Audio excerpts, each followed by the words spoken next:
ભાઈઓ અને બહેનો, આજે આપણે એક નવા વિષયનો અને નવા ક્ષેત્રનો વિડીયો જોવાના છીએ. તેમાં હું આપનું સ્વાગત કરું છું અને સબસ્ક્રાઈબ કરવા માટે વિનંતી કરું છું. વિષય છે મહિલા ક્રિકેટની ખેલાડી જેમિમા રોડ્રિગ્સ. મહિલા વિશ્વ ક્રિકેટ ટીમની સેમિફાઇનલની હોનહાર એ ખેલાડી. તેના પિતાને ધર્માંતરણ કરવાના આરોપસર પકડવામાં આવ્યા હતા. આવા બેબુનિયાદ આરોપ માટે ધરપકડ કરાયેલા પિતાની પુત્રી જેમિમા એનો ઉપયોગ ઈશ્વર પિતાએ ક્રિકેટ જગતની મારફતે આખા જગતમાં ઈશ્વરની સુવાર્તા પ્રસારમાં ભરપૂર પ્રમાણમાં કર્યો. અને આ તો એક ચમત્કારિક ઘટના છે. મહિલા ક્રિકેટ વિશ્વ કપની સેમિફાઇનલમાં ઓસ્ટ્રેલિયાની ટીમે ભારત સામે 338 જેટલો ભારે તોતિંગ રનનો જુમલો ખડક્યો હતો.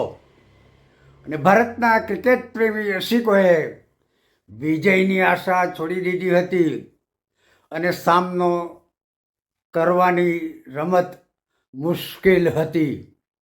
મહિલા અને પુરુષો તેની ટીમ હોય, મહિલા અને પુરુષો એ ગમે તેની ટીમ હોય, તેમાં ઓસ્ટ્રેલિયા જેવી ધરખમ ટીમ સામે આટલા બધા રન કરવા એ અશક્ય જેવું હતું.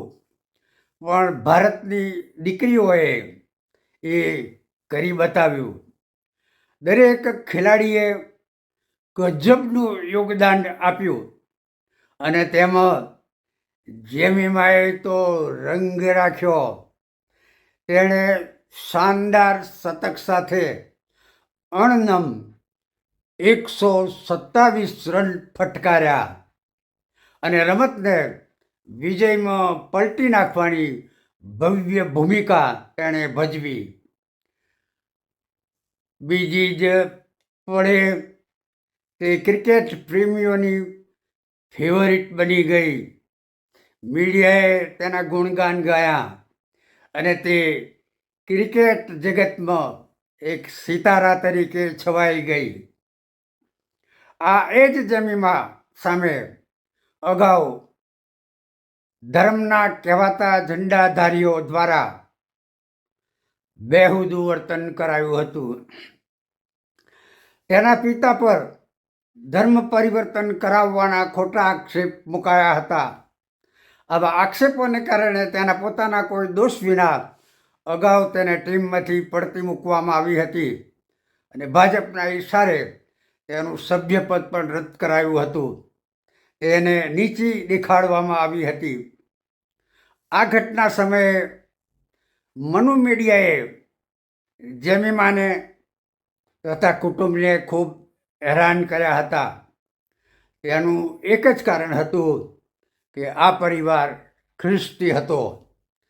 તેના પિતાને દેશદ્રોહી તથા ગદ્દાર ચિતરવામાં કટ્ટરવાદીઓએ કશું બાકી રાખ્યું નહોતું.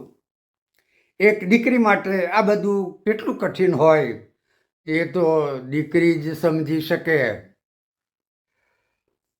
વર્તમાન સમયમાં પુરુષ ક્રિકેટ ટીમમાં સ્ટાર ક્રિકેટર જેવા સંજુ સેમસન અને રોબિન વિલિયમ્સ જેવા ઉગતા સિતારાને ખ્રિસ્તી હોવાથી અવગણવામાં આવ્યા હતા. જેમિમા રોડ્રિગ્સે ટીમને ભવ્ય વિજય અપાવીને સફળતા સાથે તેના પિતા પર લાગેલા જુઠ્ઠા કલંકને ધોઈ નાખ્યું છે, ગૌરવ અપાવ્યું છે. તેણે ઓસ્ટ્રેલિયાના બોલરોને ફટકાર્યા અને હંફાવ્યા. એ સાથે કટ્ટર કોમવાદીઓ અને જાતિવાદીઓને પણ એણે સણસણતા જવાબ આપ્યા. ધર્માંતરના આરોપ વચ્ચે પોતાની આગવી પ્રતિભા ઊભી કરવી એ જેવા તેવાનું કામ નથી. એમાં સર્વસત્તાધીશ ઈશ્વર તેના પક્ષે રહેલા છે. રમત રમતી વખતે નિરાશાના સંજોગો તેને આવ્યા ત્યારે તેણે સતત ઈશ્વરને યાદ કર્યા. તેણે કહ્યું, મને આ રમતમાં ઈશ્વરે સહાય કરી છે.